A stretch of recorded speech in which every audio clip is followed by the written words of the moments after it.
4 సార్లు ఫోన్ చేసిన ఉత్తమ్ కుమార్ రెడ్డి గారికి తన సిక్కు ప్రశ్నలతో 3 చెరువులు నీళ్లు తాగించానంటున్నారు బీజేపీ ఎంపీ అరవింద్ గారు.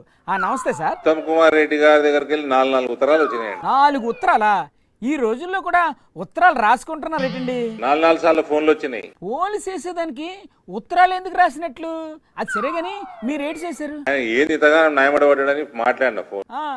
ఏమన్నారు ఉత్తమ్ కుమార్ రెడ్డి గారు ఫోన్ లో? చంద్రబాబు నాయుడు గారు జనకచెర్ల ప్రాజెక్టు టేకప్ చేసిందట. ఏంటది? సరే నేను అన్న జనకచెర్ల అంటే జనకచెర్ల కాదు సార్, అది బనకచెర్ల. బనకచెర్లనా? బనకచెర్లనే. సరే మాట్లాడదామని మాట్లాడినది. ఇద్దరు ఏటి మాట్లాడుకున్నారు? ఏందన్నా అంటే రేపు రావాలి మీటింగ్ కి, ఇట్లున్నది మనకు అన్యాయం జరుగుతుంది అంటే ఏం అన్యాయం జరుగుతుంది అన్న జవాబు ఇవ్వాలి. మీ ప్రణాళిక ఏంది అన్న అంటే జవాబు లేదు. జవాబు లేని ప్రశ్నలు అడిగితే ఎలా సార్? మరి ఇంకేటి అడిగారు? పైసలు ఎడికెళ్ళి తెస్తారు అంటే జవాబు లేదు.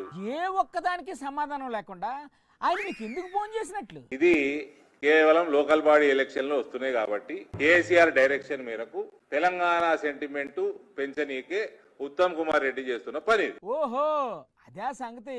మొత్తానికి మీ ప్రశ్నలతో ఉత్తమ్ కుమార్ రెడ్డి గారికి సుక్కలు చూపించారన్నమాట. నేను ఇది కూడా అడిగిన ఉత్తమ్ కుమార్ రెడ్డి. ఏమడిగినారు? మీ ముఖ్యమంత్రి అక్కడ ముఖ్యమంత్రి సిబిఎన్ కి శిష్యుడు, ప్రియమైన శిష్యుడు. అదిగో ఆ మాట అంటేనే రేవంత్ రెడ్డి గారు కోపం వస్తుంది. శిష్యుడు కాదంట, సహచరుడంట. ఆయన కాలేజీలనే చదువుకున్నా అని మీ ముఖ్యమంత్రి అన్నాడు. సేమ్ కాలేజీలో చదువుకుంటే శిష్యుడు అయిపోతాడా? బ్యాచ్మేట్ కూడా కావచ్చు కదా.